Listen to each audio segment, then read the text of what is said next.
Okay, right, Sorry. let's be professional for once. Speak for yourself.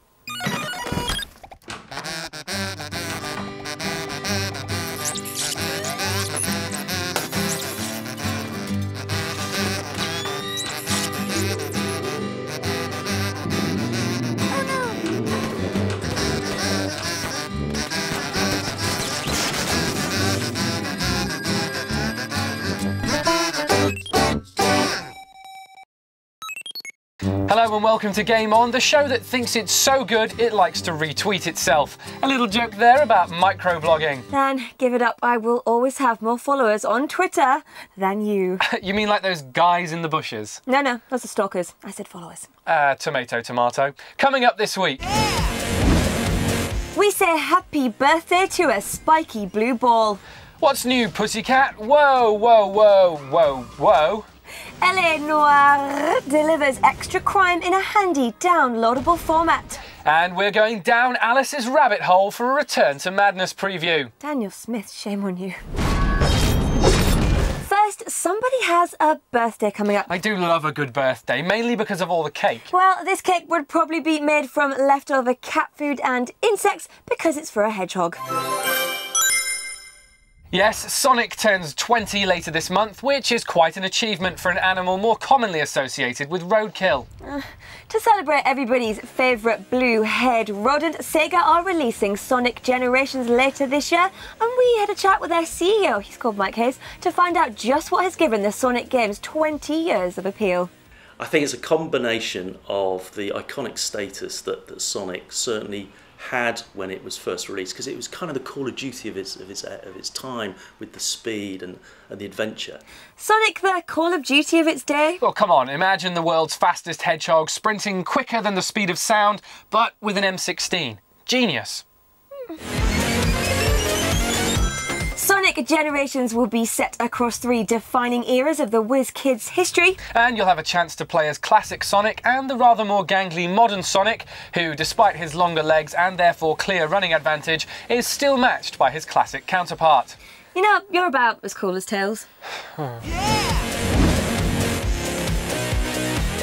As well as Generations, Hedgehog fans will surely be getting excited about Sonic's outing to the London 2012 Olympics with his good friend Mario. Mario and Sonic has sold almost 20 million copies now, so it's really popular, consumers like it.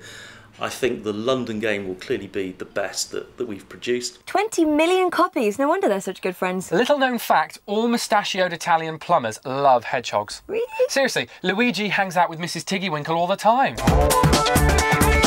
We also took some time to put your questions The wonderful viewer. to Mike, the self-proclaimed king of Sega. Well, I said self-proclaimed, that's just kind of what we called him.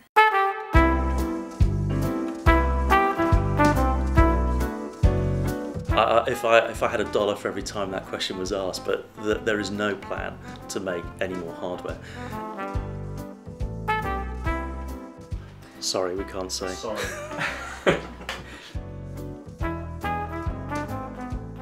Yeah, it's something certainly we'll look at and will be in the pipeline for the future. When we think the platform's right, we think the market's right, then some of those will be reborn. Specifically on that at the moment, the answer is no, but it's something we constantly look at. Almost close to being asked about hardware, Shenmue is probably the second most requested, and at the moment there are no plans. All we will say is we'll never say never. I'm pleased to say that Echo was nowhere near the slick, and he's safely penned up, and I'm sure there'll be an outing in the near future.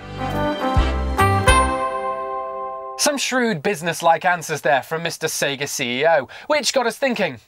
As Mike is a proper, serious businessman person, what did he think of our ideas for games? As Sonic, the fastest thing since sliced bread, is based on something ironically pretty slow and ordinary, we decided to pitch some similar ideas that took roadkill and turned them into evil-destroying heroes. Naturally.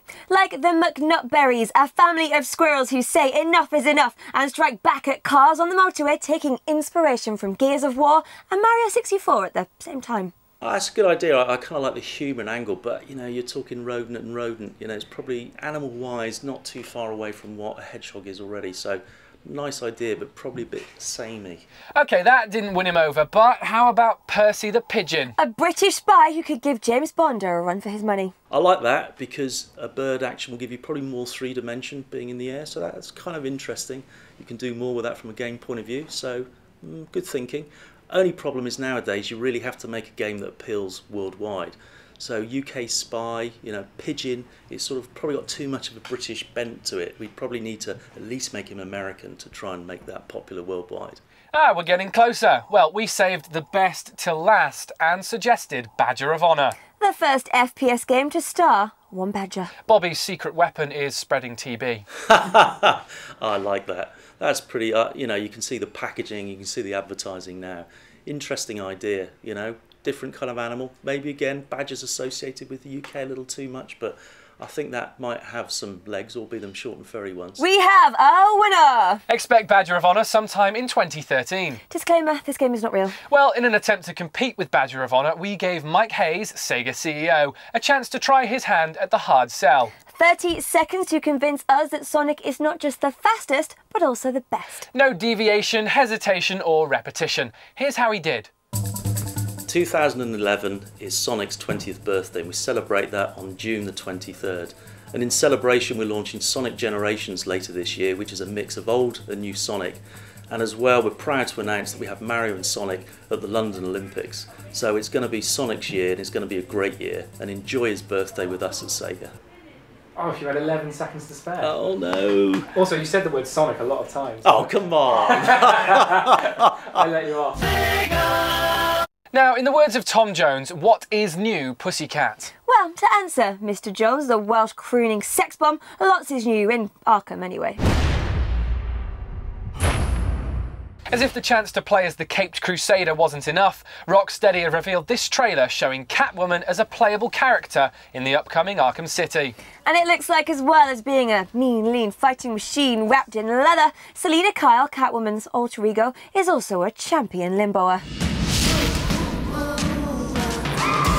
But Catwoman won't just be in the game to pussyfoot around and follow in the shadow of the Bat. Apparently she'll be integral to the experience of Arkham City, as well as having her own ludicrous amounts of flexibility.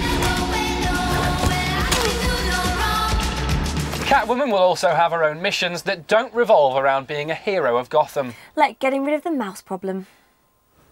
Come to Kitty. When playing as Catwoman, it looks like you'll have to use a new method of getting around. Since she has no cape like Batman, a whip seems the next best option, latching onto gargoyles and goons alike to work her way through Arkham and its criminals. Looks like someone's a little bit whipped by a girl who knows how to work it in a black bodysuit with ears on it. Yeah. This is gonna hurt. As well as her own fighting style and mode of transport, Catwoman will have a storyline that intertwines with Batman's throughout the game. Which, when you think about it, is probably going to be two grown adults dressed in rubber and leather meeting on rooftops to compare whips and boomerangs and then go and beat people up. All sounds a bit suspect to me. A bit exciting, more like. Who's not a fan of rubber? Just couldn't keep away, huh? Can't say I blame you.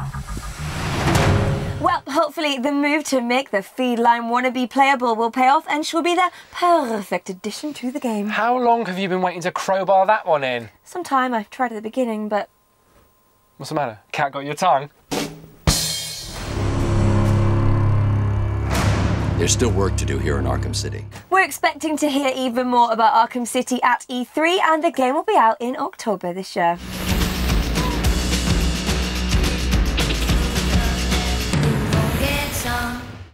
Next, it's time for us all to look in the mirror and ask ourselves, do I have $10, £6.10, 448 rupees or 17.8 Dutch guilders? Where are you going with this? Here, my friend, for if you do possess such riches, then it's now time for you to buy yourself an LA Noire Rockstar Pass. Wow, that's pretty good value to cover a load of, hookers, Jack Daniels and trashed hotel rooms. Yeah, think of it more as a rockstar that's interested in downloadable content. Oh, that kind.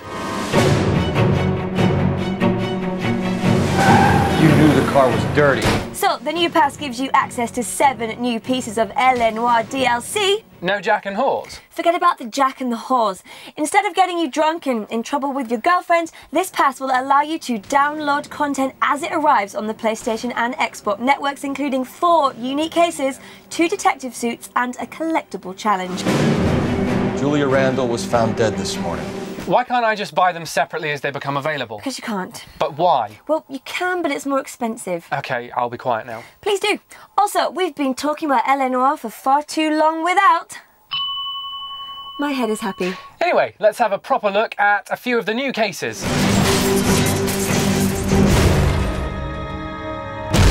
Christ, what was that? Something big.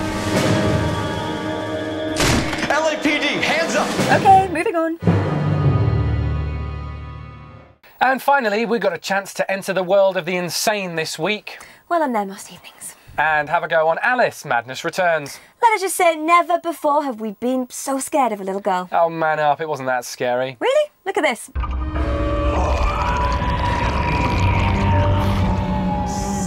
Madness Returns is the sequel to the 2000 Windows and Mac game American McGee's Alice. For those of you who've been waiting patiently for 11 years for a sequel, you'll be happy to know this has been written into the game, which is set, funnily enough, 11 years after the original. After being released from Routledge's insane asylum at the end of the last game, Thanks for the spoiler. sorry, Alice now lives in Victorian London under the watchful eye of a psychiatrist as she struggles to repress memories of her parents' tragic death in a house fire. The increasing anxiety causes hallucinations for Alice, who returns to Wonderland, which has become warped and twisted by her insanity. Yeah, that old chestnut. The whole thing is pretty dark. But from what we saw, that's no bad thing, and the twisted creepiness has brought a new angle to a tired format of a game, the platformer. Slashing and bashing your way through a crazy world is definitely a fun way to spend your day. Yeah, especially if you've got a potion that makes you shrink as well. What really struck us about Alice is the inventive scenery and attention to detail. Which in the world of the mad clearly gave the developers an opportunity to let loose with their imagination. Well, they must be mad as hatters, that lot. Poor. It's definitely looking like one to get excited about, and we'll be giving a more in-depth review of Alice Return to Madness as soon as we get our grubby paws on a copy. You can expect to go down the rabbit hole and join in the craziest tea party this side of the Atlantic later this month.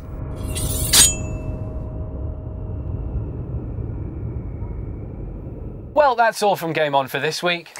But remember, we are now networking of the social variety, and you can find us on facebook.com/GameOnTV. We're also on Twitter, in case you hadn't noticed, so for all our inane babble and profound musings, be sure to check us out. Right, we're off to propose more game ideas to Chief Executive while hallucinating about a giant leather whip. That one was strange even for you. Mm-hmm. More gaming gabble next week.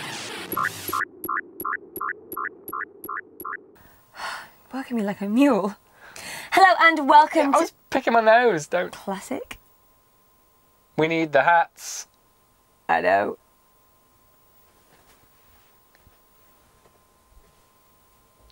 Go again. How good do I look in a hat? You're a tool. You so clear now. I can read clearly now. Why is my face grey? I do love a good birthday. Bob. Ah. How did you get that wrong so early on? I don't know.